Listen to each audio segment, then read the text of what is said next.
흘려보내야 하는 걸 알고 있으면서도 왜 우리는 이토록 무언가를 꼭 붙잡고 있을까요?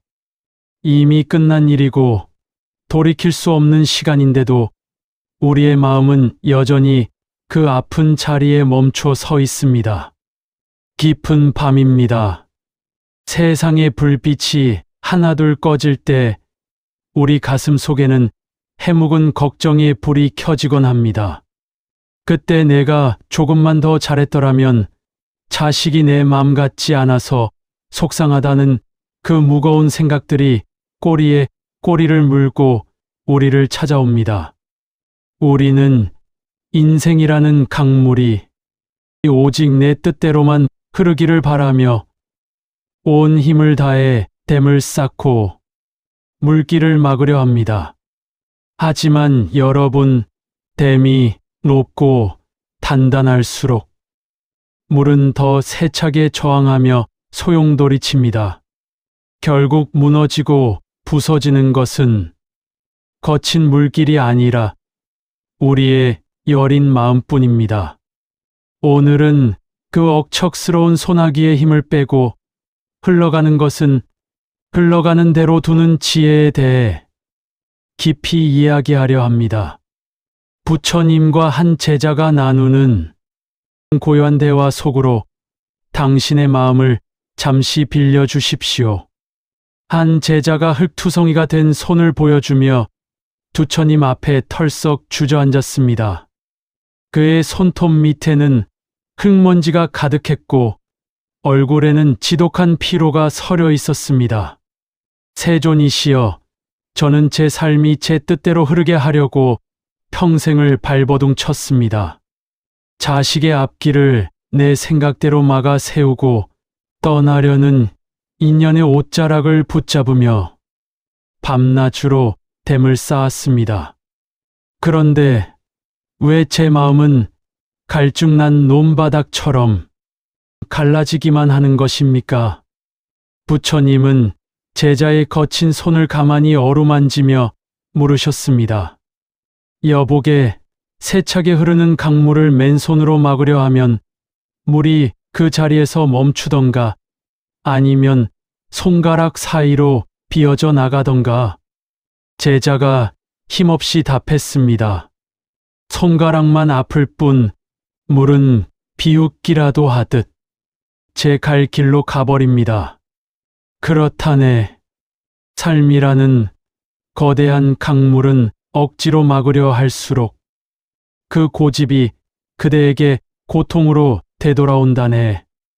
막힌 물은 결국 썩어버리지만 흐르는 물은 스스로를 씻어내며 기어이 넓은 바다에 닿는 법이라네. 이제 그만 손을 씻고 물길이 흐르는 소리에 귀를 기울여 보게나. 제자는 여전히 불안한 눈빛을 거두지 못한 채 다시 물었습니다.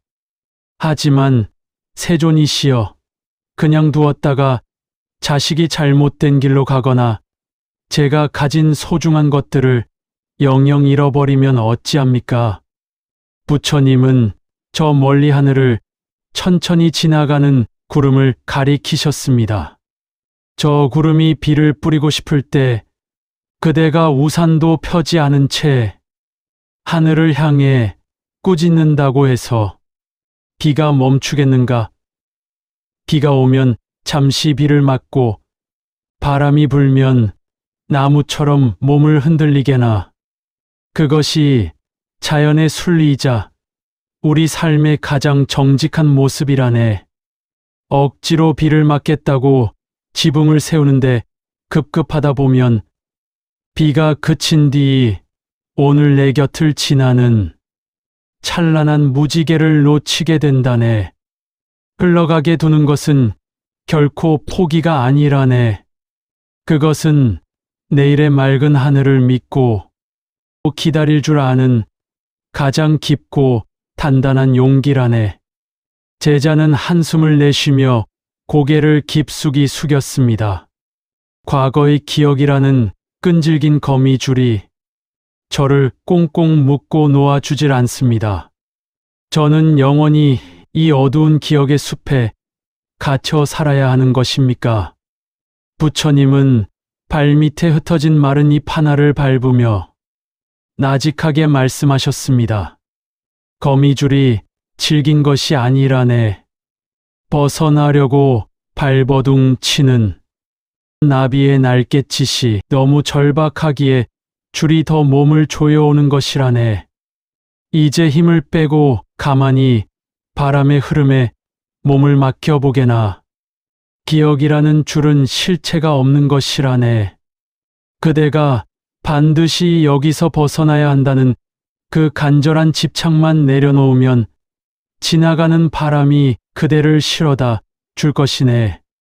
지나간 기억은 그 자리에 두고 그대라는 존재만 그 흐름을 타고 오늘로 건너오게나.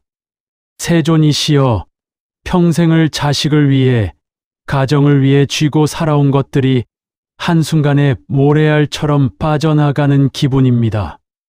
남은 것이 없다는 생각에 너무나 허무합니다. 부처님은 바닥에 모래 한 줌을 쥐어 보이셨습니다. 모래를 꽉 쥐면 쥘수록 손가락 사이로 더 많은 모래가 빠져나가지 않는가?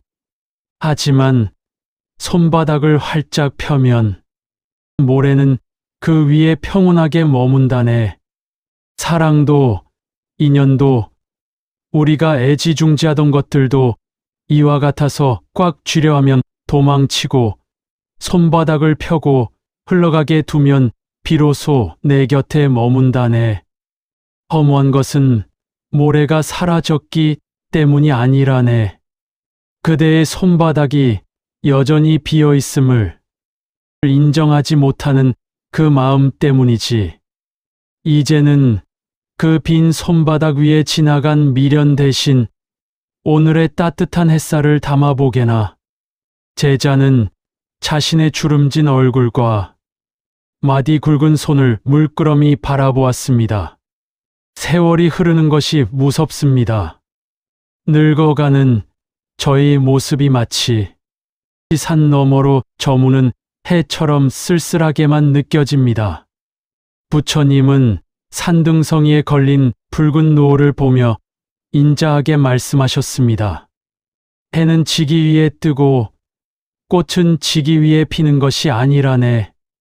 그저 우주의 거대한 흐름을 따를 뿐이지.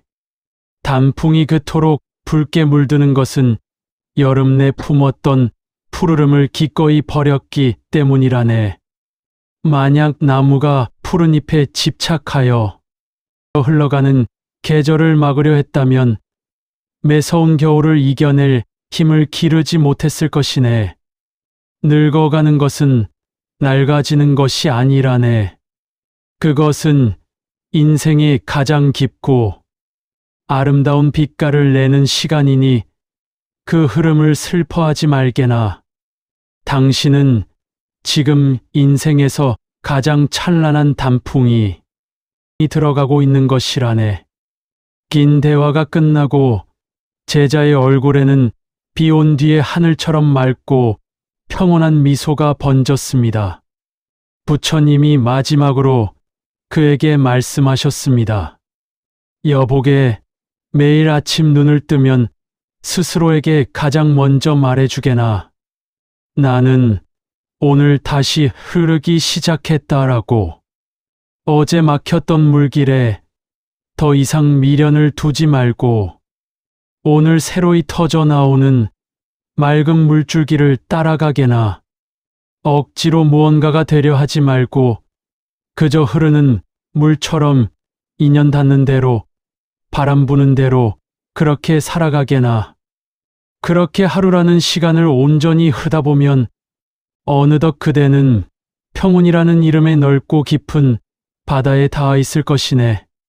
가게나 그대의 오늘은 어제보다 훨씬 더 가뿐할 것이네. 손바닥이 하얗게 질리도록 움켜쥐고 있던 것들이 있으신가요? 그것을 놓아버리면 내 인생이 무너질 것만 같아 밤새 잠 못 이루며 버텨오신 그 마음을 제가 잘 압니다. 하지만 여러분, 강물은 결코 뒤를 돌아보는 법이 없습니다. 뒤를 돌아보는 순간 강물은 흐름을 멈추고 고여버리기 때문입니다. 왜 우리는 뻔히 알면서도 꼭 붙잡고 있을까 하고 우리는 물었었지요. 아마도 그것을 놓아버린 자리에 남겨질 텅 빈 자신이 두려웠기 때문일 것입니다. 그러나 그 빈자리는 허무가 아니라 내일의 새로운 인연과 기쁨이 채워질 가장 깨끗한 그릇입니다. 이제 당신을 붙잡고 있던 그 투명한 밧줄을 스스로 가만히 풀어주십시오. 흘러가는 것은 흘러가는 대로, 스쳐 지나가는 것은 스쳐 지나가는 대로 두십시오. 당신은 그저 오늘이라는 물길 위에 몸을 싣고 평온하게 나아가기만 하면 됩니다. 오늘 밤 당신의 꿈에는 억척스러운 소나기 대신 느슨하고 편안한 휴식만이 깃들기를 바랍니다. 당신은 존재만으로도 이미 충분히 애쓰셨고 충분히 아름답습니다. 내일 아침에는 어제의 짐을 다 흘려보낸 가장 맑은 얼굴로 깨어나시길 기원합니다. 평온하십시오. 행복하십시오. 성불하십시오.